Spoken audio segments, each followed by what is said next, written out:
நரகத்தில் இருப்பது உறுதி, கன்ஃபார்ம். நரகத்தின் ஆழமான பகுதியில் அவர் இருப்பதை கண்டு எனக்கு பாதுகாப்பளித்ததற்காக, உதவி அளித்ததற்காக நரகம் அவர் கணுக்கால் வரை தீண்டுகிற பகுதிக்கு அவரை நான் அப்புறப்படுத்தினேன். இவ்வளவுதான். ரசூல் ஸல்லல்லாஹு அலைஹி வஸல்லம் அவங்களே தன்னுடைய பெரிய தகப்பனார் அபூ தாலிப் நரக நெருப்பு தீண்டுகிற இடத்தில் தான் இருப்பார் என்று உறுதியாக சொன்னதற்கு பிறகு நபியின் மீது துணிந்து இட்டுக்கட்டுவதற்கு உங்களுக்கு அதிகாரம் கொடுத்தது யார்? அபூ தாலிப் சொர்க்கவாசின்னு ரசூல் ஸல்லல்லாஹு அலைஹி வஸல்லம் அவர்களுக்கு இல்லாத அக்கறை உங்களுக்கு ஏன் வருகிறது? சற்று ஆழமாய் சிந்தித்து பார்க்க வேண்டும். அஸ்ஸலாமு அலைக்கும் வரஹ்மத்துல்லாஹி வபரகாத்துஹு.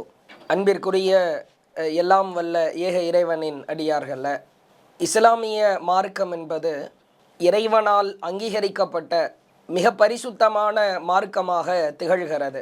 இந்த மார்க்கத்தை மக்களுக்கு மத்தியில் அல்லாஹுவின் தூதர் முஹம்மது ஸல்லல்லாஹு அலைஹி வஸல்லம் அவர்கள் மிக அழகாய் எது சரி எது தவறு என்பதை உலக மாந்தர்களுக்கு மிக தெளிவாய் எடுத்து காட்டியிருக்கிறார்கள். இப்போ இஸ்லாத்தில் எந்த விதமான குறைபாடுகளும் இல்லாத அளவிற்கு, யாரும் இடைச்செருகல் செய்து தன் மனம் போன போக்கிலே இஸ்லாத்தை எடுத்துரைக்காத அளவிற்கு அல்லாஹுவின் தூதர் அவர்கள் வஹியின் மூலமாக இறைவனின் புறத்திலிருந்து இந்த மார்க்கத்தை மிக கட்டுக்கோப்பான முறையிலே பாதுகாத்து வழங்கியிருக்கிறார்கள்.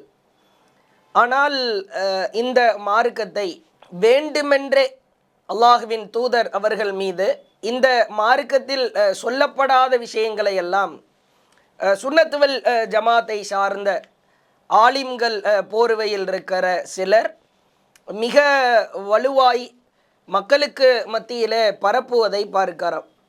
அல்லாஹுவின் தூதர் அவர்கள் மிக கடுமையாய் எச்சரிக்கை செய்தார்கள். மன் கதப அலைய முத்தஅம்மிதன், யார் என் மீது வேண்டுமென்றே பொய் உரைக்கிறாரோ, நான் சொல்லாததை சொன்னதாய் மக்களுக்கு மத்தியிலே பரப்புகிறாரா, ஃபல்யத்தபவ்வா மக்அதுஹு மினன்னார், அவர் தன்னுடைய இருப்பிடத்தை, தன்னுடைய தங்குமிடமாய் நரகத்தை அவர் அமைத்து கொள்ளட்டும் என்று மிக கடுமையாய் எச்சரிக்கை செய்திருப்பதை பார்க்கிறார். சுன்னத்துவல் ஜமாத்தை சார்ந்த அப்துல்லா ஜமாலி என்கிற ஒருவர் நபிகள் நாயகம் ஸல்லல்லாஹு அலைஹி வஸல்லம் அவர்கள் மீது மிக கடுமையாய் இட்டுக்கட்டி பல செய்திகளை பேசுவதை பார்க்கிறோம். அதிலே ஏராளமான விஷயங்களை அவர் பேசியிருந்தாலும், முதலாவதாக அவர் பேசுகிற நிகழ்வு, அவர் பேசுகிற செய்தி, அல்லாஹுவின் தூதர் ஸல்லல்லாஹு அலைஹி வஸல்லம் அவர்களின் பெரிய தகப்பனாராக திகழ்ந்த அபூ தாலிப் அவர்கள் சொர்க்கத்தில் இருப்பார், சொர்க்கவாசியாக இருப்பார் என்ற அல்லாஹுவின் தூதர் அவர்கள் சொல்லாத ஒன்றை அவர்கள் மீது வலுவாய் இட்டுக்கட்டுவதை பார்க்கிறார். ஷேக் அப்துல்லா ஜமாலி அவர்களின் மறுபெயராய் அவர்களோடு இருக்கிற மக்கள் எல்லாம் அவரை அபூ தலாயில் என்று அழைக்கிறார்கள், ஆதாரத்தின் தந்தை என்று அழைக்கிறார்கள். உண்மையில் அவர் ஆதாரத்தின் தந்தை போன்று தன்னுடைய மார்க்க உபதேசங்களிலோ மார்க்க விஷயங்களிலோ நடந்து கொள்வதில்லை. பொய் உரைப்பதின் தந்தையாய் திகழ்கிறார். நபியின் மீது துணிந்து பொய் சொல்லுகிற, இட்டுக்கட்டுகிற ஒரு நபராய் அவர் திகழ்வதை பார்க்கிறார். அல்லாஹுவின் தூதர் அவர்களின் பெரிய தகப்பனார் அபூ தாலிப் அவர்கள் ரசூல் ஸல்லல்லாஹு அலைஹி வஸல்லம் அவர்களுக்கு மிக பக்கபலமாய் இருந்திருக்கிறார். எதிரிகளிடமிருந்து அல்லாஹுவின் தூதரை ஆரம்ப நேரங்களில் காப்பாற்றுவதற்கு முயற்சி செய்திருக்கிறார். நபிகளாருக்கு அரணாய் திகழ்ந்தவர் தான், அதில் மாற்று கருத்து இல்லை. ஆனால் அவர் கடைசி வரைக்கும் கலிமா சொல்லாமல், இறைவனை ஏற்காமல், தாரக மந்திரமாய் திகழ்கிற, தௌஹீதின் ஆணிவராய் திகழ்கிற லா இலாஹா இல்லல்லாஹ் என்கிற வாசகத்தை மொழியாமலேயே, உள்ளத்தில் பதிய வைக்காமலேயே அவர் மரணத்தை தழுவியிருக்கிறார். இதுதான் ஏராளமான ஹதீஸுகளிலிருந்து நாம் பெறுகிற முடிவாய் திகழ்கிற. நபிகளார் ஸல்லல்லாஹு அலைஹி வஸல்லம் அவர்களின் பெரிய தகப்பனார் அபூ தாலிப் அவர்கள், அவர் நரகத்திற்குரியவர் தான், நரகவாசி தான் என்று அல்லாஹுவின் தூதர் அவர்களே முடிவு சொல்லி விட்டு சென்றதற்கு பிறகு அப்துல்லா ஜமாலி அவர்கள் இல்லை, அவர் சொர்க்கத்திற்குரியவர் தான் என்று நபியின் மீது துணிந்து இட்டு கட்டுவதனால் அவருக்கு என்ன பலன் கிடைக்கப் போகிறது? அல்லாஹுவின் தூதர் அவர்கள் தன்னுடைய பெரிய தகப்பனார் குறித்து அவர் நரகத்தில் இருக்கிறார் என்று தெல்ல தெளிவாக எடுத்து சொன்னதற்கு பிறகு இல்லை, அவர் சொர்க்கவாசியாயிருப்பார், அபு தாலிபு ரலியல்லாஹு அன்ஹு, அபு தாலிபு அவர் மீது அல்லாஹ் அருள் புரியட்டும் என்றெல்லாம் பலதரப்பட்ட அவர் இஸ்லாத்தை ஏற்றுக்கொண்ட அது போல ஒரு பிம்பத்தை மக்களுக்கு மத்தியிலே பரப்பி விடுவதை பார்க்கிறார். ஒரு கலந்துரையாடலிலே அவரிடத்திலே கேட்கப்படுகிறார், அபு தாலிபு இஸ்லாத்தை ஏற்றுக்கொண்டாரா? இல்லை, அவர் வெளிப்படையாய் கலிமா சொல்லவில்லை, ஆனால் மானசீகமான முறையில் அவர் இஸ்லாத்தை ஏற்றுக்கொண்டார். தாலிப் ரலியல்லாஹு தஆலா அன்ஹு அவங்க இறந்தது முஸ்லீமா இறந்தாங்களா, முஸ்லீம் அல்லாம இறந்தாங்களா? ஸல்லல்லாஹு அலைஹி வஸல்லம் சொன்ன ஒரு வார்த்தை, அது ஒன்று போதும். இப்போ நான் சொல்ல போகிறேன் உங்களுக்கு, அது ஒன்று போதும். அபூ தாலிப் ரலியல்லாஹு அன்ஹு முஸ்லீம் தாங்கிறது. என்ன தெரியுமா சொன்னாங்க? லஅல்லஹு தன்ஃபஉஹு ஷஃபாஅத்தி, அவர்களுக்கு நான் செய்கிற ஷஃபாஅத் பலன் அளிக்கும் அப்படின்ட்டான். புகாரி. ஷஃபாத் யாருக்குங்க? முஸ்லீம்களுக்கு. காபிர்களுக்கு ஷஃபாத் உண்டா? அதனால அபூ தாலிப் எவ்வளோ ஒன்றும் இல்லை, சாதாரண அறிவை கொண்டு சிந்திச்சாலே தெரியும். அந்த அவங்களுடைய வழிபாட்டு முறையில் தான் அபூ தாலிப் ரலியல்லாஹு இருந்தாங்க. அப்படின்னா நபி ஸல்லல்லாஹு அலைஹி வஸல்லம் அவங்களுக்கு ஏன் உதவி செய்யணும், ஏன் பாதுகாப்பாக இருக்கணும்? அவங்களுக்கும்ல கோவம் வந்திருக்கணும். அபூஜலுக்கு வந்த கோவம் வந்திருக்கணும்ல, அபூ லஹபுக்கு வந்த கோவம் வந்திருக்கணும்ல. ஏன் ஆனா என்ன செய்யறாங்க? பாதுகாப்பு அரணாவோட இருக்கிறாங்க, யாரும் எந்த தொந்தரவு கொடுக்கக்கூடாதுங்கிறாங்க. அவங்களுக்கு யாராவது செஞ்சாங்க கோபம் சொல்றாங்க, என் மகனையா அப்படி செய்றீங்கன்னு. அப்ப இது சாதாரண சிந்திச்சாலே போதும், அவங்க இஸ்லாத்துக்கு ஆதரவா தான் இருந்தாங்கிறது. அதனால இதுதான் உண்மை. இதுல மிக முக்கியமான விஷயம் பொதுமக்கள் ரொம்ப கூர்ந்து நாம் கவனிக்க வேண்டும். இதே ஷேக் அப்துல்லா அவர்கள் கடந்த காலங்களில அபூ தாலிபு சொர்க்கவாசியாக இருக்க வாய்ப்பில்லை என்று பேசிய வீடியோ காட்சிகளை எல்லாம் பார்க்கிறார். இப்போ மக்களுக்கு மத்தியில எடுத்து சொல்லுகிறார். நீங்கள் பாருங்கள். அவனுடைய தந்தையா அபூ குஹாபாவை ஃபத்ஹ் மக்கா வைக்கும் போது அழைத்து வரப்படுது இஸ்லாத்துக்காக. கூட்டி வந்தோடனே ஸல்லல்லாஹு அலைஹி வஸல்லம் அவர்கள் இஸ்லாத்துடைய கலிமாவை சொல்லிக் கொடுக்கறாங்க. இந்த நேரத்தில் அபூபக்கர் சித்திக் ரலியல்லாஹு அழுகுறாங்க. பொதுவாக தன்னுடைய தந்தை யார் இதுவரைக்கும் குஃப்ர்ல இருந்தாங்க, இப்பதான் இஸ்லாத்து வர்றாங்கன்னா சந்தோஷப்பட்டிருக்கானு ஒரு மகனாரு. ஏன் நரகத்தின் பாதைக்கு சென்று போடக்கூட இப்ப சொர்க்கத்தின் பாதைக்கு வர்றாரு. ஆனா அழுகுறாங்க அபூபக்கர் சித்திக் ரலியல்லாஹு அன்ஹு. பார்த்தா நபி நாம் ஸல்லல்லாஹு கேட்டாங்க, ஏன் அழுகுறீங்க சந்தோஷப்படுற நேரத்துல? அபூபக்கர் சித்திக் ரலியல்லாஹு சொன்னாங்க, உங்களுடைய பெரிய தந்தையார் அபூ தாலிப் இஸ்லாத்தை ஏற்காமல போயிட்டாங்க. இந்த என்னுடைய தந்தையாருடைய இடத்துல அவர்கள் இருந்து இஸ்லாத்தை அவர்கள் ஒப்புக்கொண்டதா நீங்க சந்தோஷப்பட்டிருப்பீங்கல்ல. அதை நினைச்சு நீங்க விரும்புறது நடக்கலையே, நீங்க யார் இஸ்லாத்து வரும் நினைக்கிறீங்களோ அவங்க இஸ்லாத்துக்கு வரலையே, அதை நினைச்சு தான் இப்ப நான் அழுகுறேன். மக்களுக்கு மத்தியில அவர் சொர்க்கவாசியாக இல்லை, நரகவாசியாகத்தான் இருப்பார் என்று இவரை எடுத்து சொல்லிவிட்டு பிறகு மாற்றி பேசுவதை பார்க்கிறார். அவர் ஏன் தன்னுடைய ஈமானை வெளிப்படுத்தாமல் இருந்தார் தெரியுமா? காஃபிர்கள் முஹம்மது ஸல்லல்லாஹு அலைஹி வஸல்லம் அவர்களுக்கு தொந்தரவு கொடுத்து விடுவார்கள் என்பதற்காகத்தான் அவர் தன்னுடைய ஈமானை ஏற்றுக்கொள்ளவில்லை அப்படின்னு சொல்லிட்டு ஏராளமான செய்திகளுக்கு மாற்றமாய் இவர் அள்ளி விடுவதை பார்க்கிறார். நபியின் மீது இப்படியெல்லாம் ஒருவரால் துணிந்து பொய் சொல்ல முடியுமா? ரசூல் ஸல்லல்லாஹு அலைஹி வஸல்லம் அவர்கள் சொல்லாததையெல்லாம், ஹதீஸ்களிலே இல்லாததையெல்லாம் இவ்வளவு துணிந்து கீழ் இறங்கி ஒருவரால் இட்டுக்கட்ட முடியுமா என்று நமக்கு ஆச்சரியமா இருக்கிறது. ஹதீஸ்களை எல்லாம் வளைத்து இட்டுக்கட்டி மேல் பகுதியை எடுத்து சொல்லி கீழ்ப்பகுதியை மறைத்து விட்டு மக்களுக்கு மத்தியில அபூ தாலிபு அவர்கள் சொர்க்கவாசியாகத்தான் இருப்பார் என்று பயங்கரமான அவதூறு பிரச்சாரத்தை எடுத்து சொல்வதை பார்க்கிறோம். அதே போன்று நீங்கள் பார்க்கலாம், சஹீஹ் புகாரியிலே பதிவு செய்யப்பட்ட செய்தி 3883வது செய்தியாக பதிவு செய்யப்பட்டிருக்கிறது. அல்லாஹுவின் தூதர் அவர்களிடம் அபூ தாலிபு குறித்து கேட்கப்படுகிறது. ரசூல் ஸல்லல்லாஹு அலைஹி வஸல்லம் அவங்கள்ட்ட கேட்குறாங்க, மா அகுனைத்த அன் அம்மிக்க, அல்லாஹுவின் தூதரே உங்கள் சிறிய தந்தைக்கு நீங்கள் என்ன பலனளித்தீர்கள் கேட்டுட்டு கேட்குறாங்க, ஃப இன்னஹு, ஏன் தெரியுமா? ஃப இன்னஹு கான யஹூதுக வ யக்தபுலக, அவர் உங்களை பாதுகாப்பவராயிருந்தார். வ யக்லபுலக், உங்களுக்காக பிற மக்களிடத்தில் கோபப்படுபவராய் இருந்தாரே அப்படின்னு நபித்தோழர்கள் கேட்குறாங்க. அப்போ அல்லாஹ்வுடைய தூதர் சொல்கிறாங்க, காலஹுவ அபு தாலிப். புகாரியில் பதிவு செய்யப்பட்ட மிக அழகான செய்தி, மிக தெளிவான செய்தி. அல்லாஹுவின் தூதருடைய நாவிலிருந்து வருகிற வார்த்தையை பாருங்கள். காலஹுவ ஃபி தஹ்தாஹிம் மினன்னார் வலவுலா அனல கான ஃபி தரகி அல் அஸ்ஃபலி மினன்னார். அல்லாஹ்வுடைய தூதர் சொல்கிறாங்க, அவர் இப்போது கணுக்கால் வரை தீண்டுகிற நரக நெருப்பில் இருக்கிறார். நரகத்தில் இருக்கிறார், அது உறுதி. கணுக்கால் வரை தீண்டுகிற நரக நெருப்பில் இருக்கிறார்.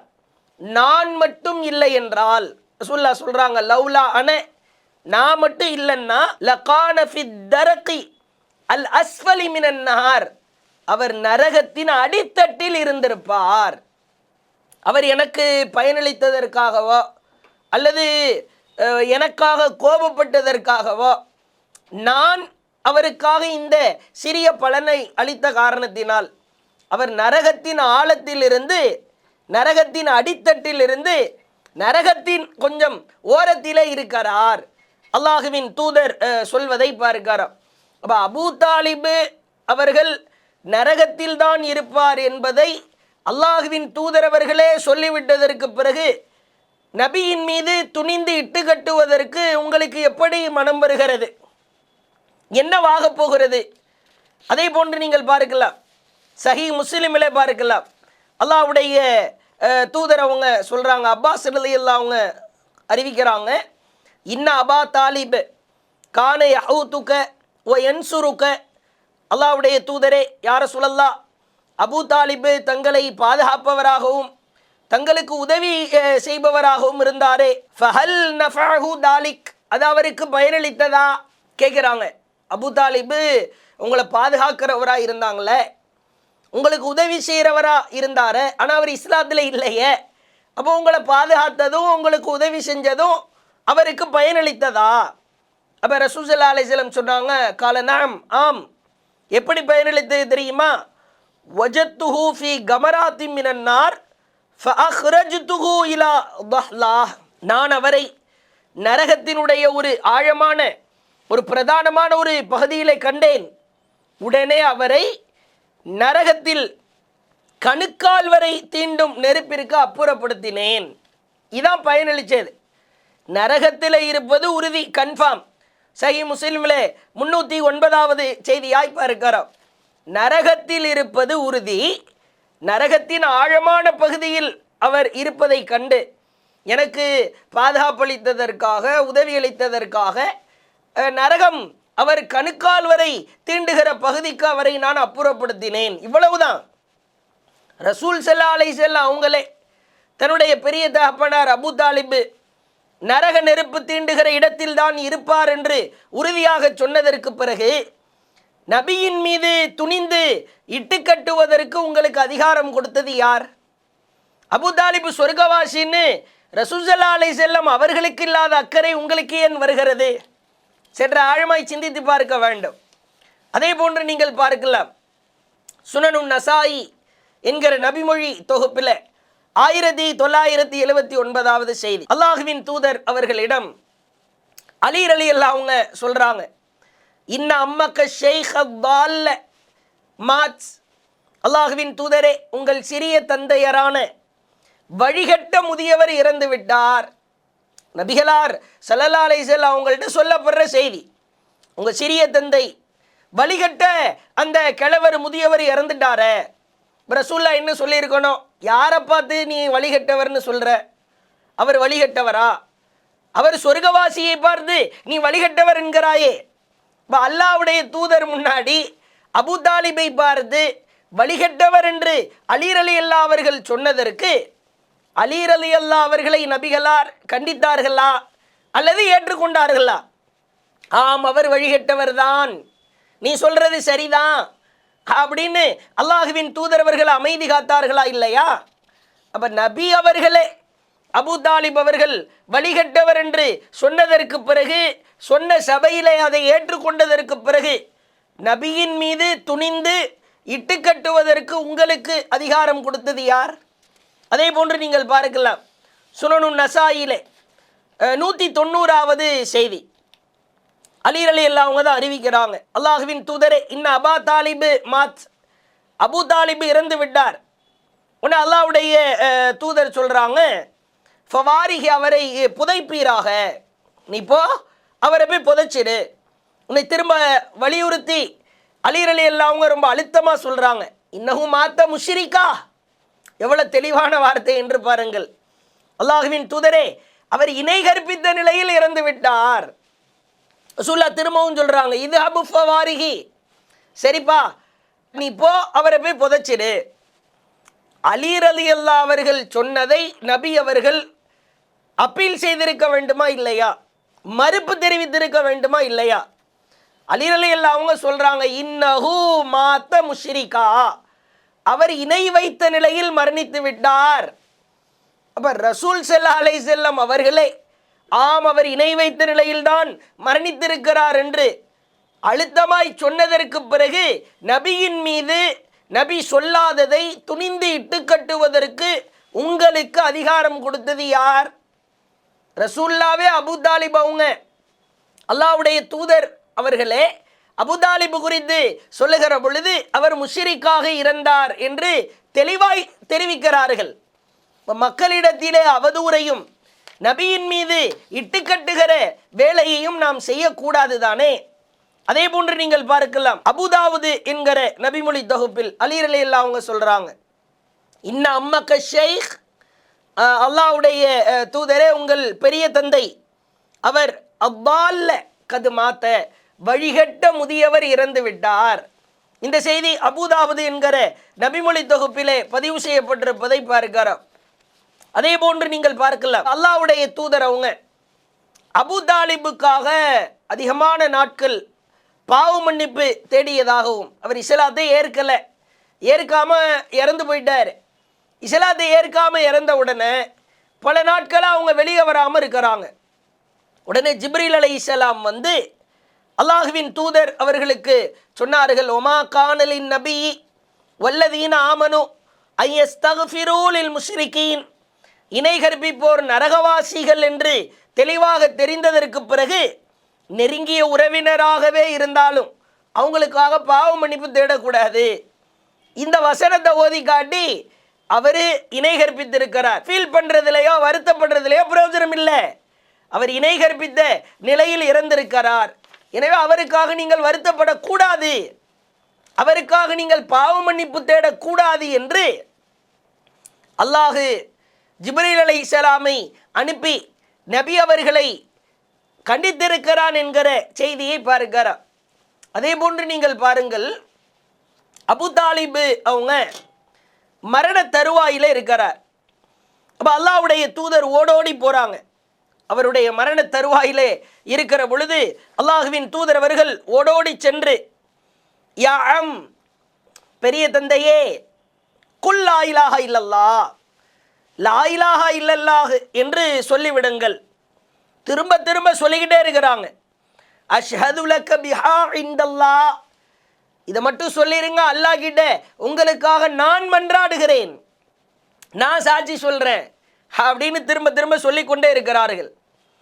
ஃபகால அபு ஜஹல் வ அப்துல்லா இப்னு அபி உமையா, அபு ஜஹலும் அப்துல்லா இப்னு அபு உமையாவும் அபு தாலிபு உடனும் அவர்களும் இருக்கிறார்கள்.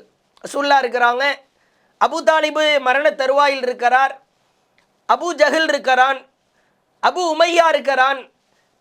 யா அபா தாலிப், இருவரும் அழைக்கிறார்கள். அபு ஜஹலும் அபு உமையாவும், அபு தாலிபே, அத்தர்கப் அம்மில்லத்தி அப்துல் முத்தலிப், அப்துல் முத்தலிபுடைய மார்க்கத்தை நீ விட்டுவிட்டு லா இலாஹா இல்லல்லாஹ் என்ற கொள்கைக்கு போகிறியா? அப்துல் முத்தலிபு என்ன மார்க்கத்தில் இருந்தார்?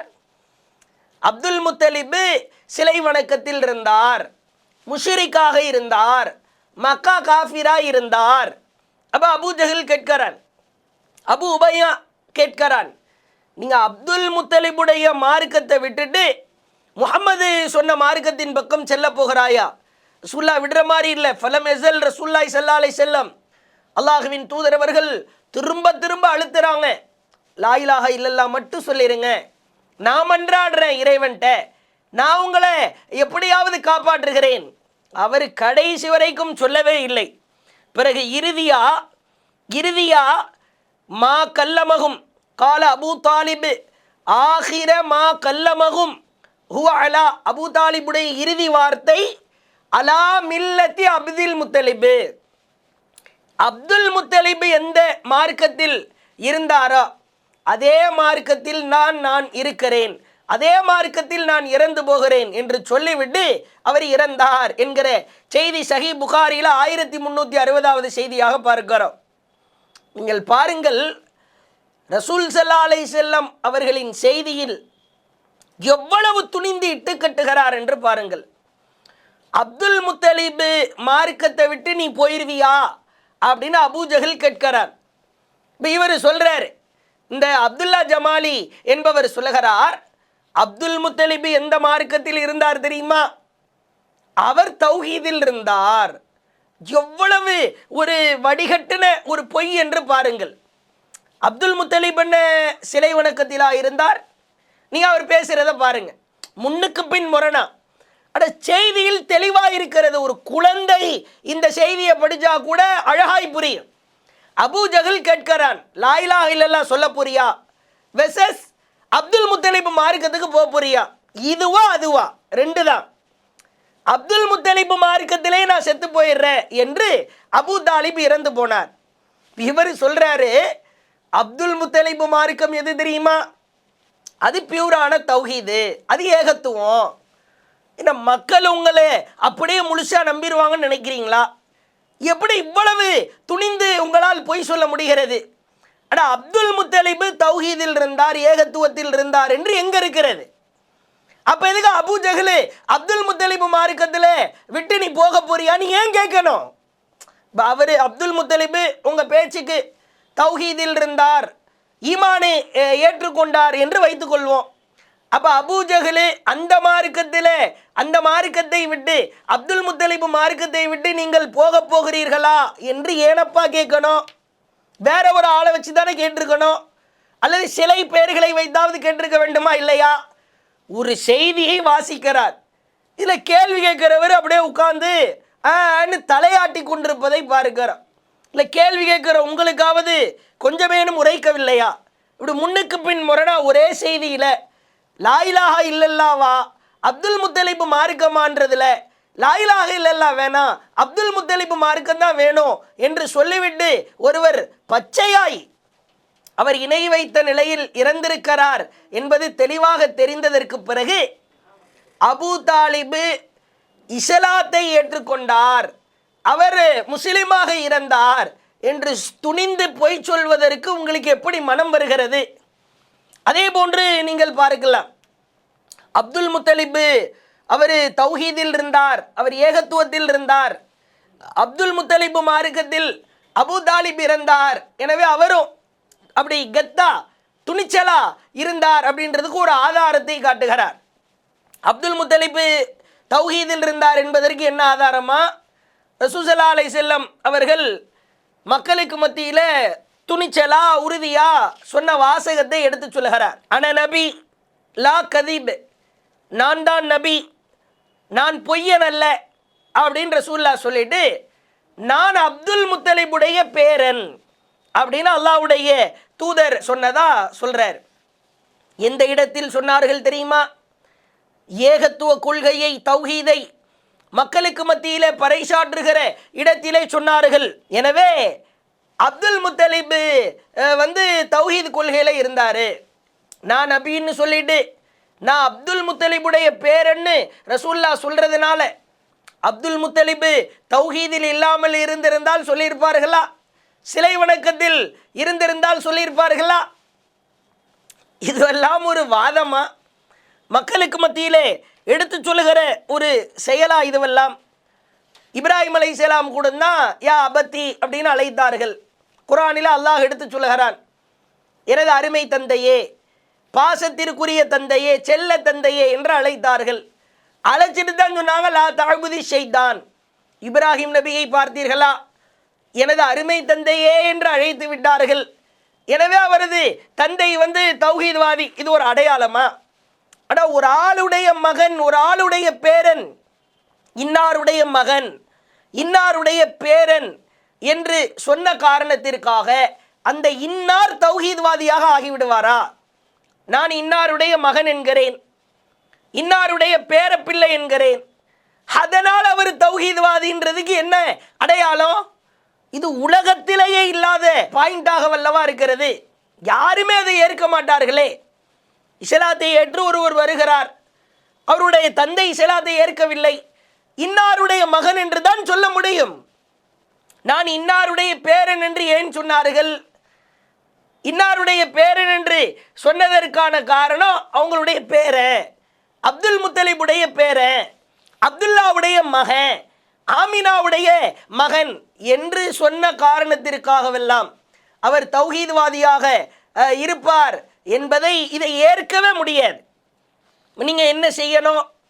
அப்துல் முத்தலிப் தௌஹீதில் இருந்தார், ஏகத்துவத்தில் இருந்தார் என்பதை தெளிவாக எடுத்துக்காட்ட வேண்டும். அதே போன்று நீங்கள் பார்க்கலாம், அல்லாஹ்வுடைய தூதர் சொன்னாங்க, சஹீஹ் புகாரியில் இருக்கிற, அபூ தாலிப் அவர்களுக்காக அல்லாஹுவின் தூதர் அவர்கள் ஷஃபாத் செய்வார்கள், மறுமையிலே பரிந்துரை செய்வார்கள் என்றெல்லாம் வருகிறதே. காஃபிருக்கு யாராவது பரிந்துரை செய்வாங்களா? அந்த செய்தியில் தெளிவாக இருக்கிறார். அல்லாஹ்வுடைய தூதர் பரிந்துரை செய்வேன் என்றெல்லாம் சொல்லவில்லை.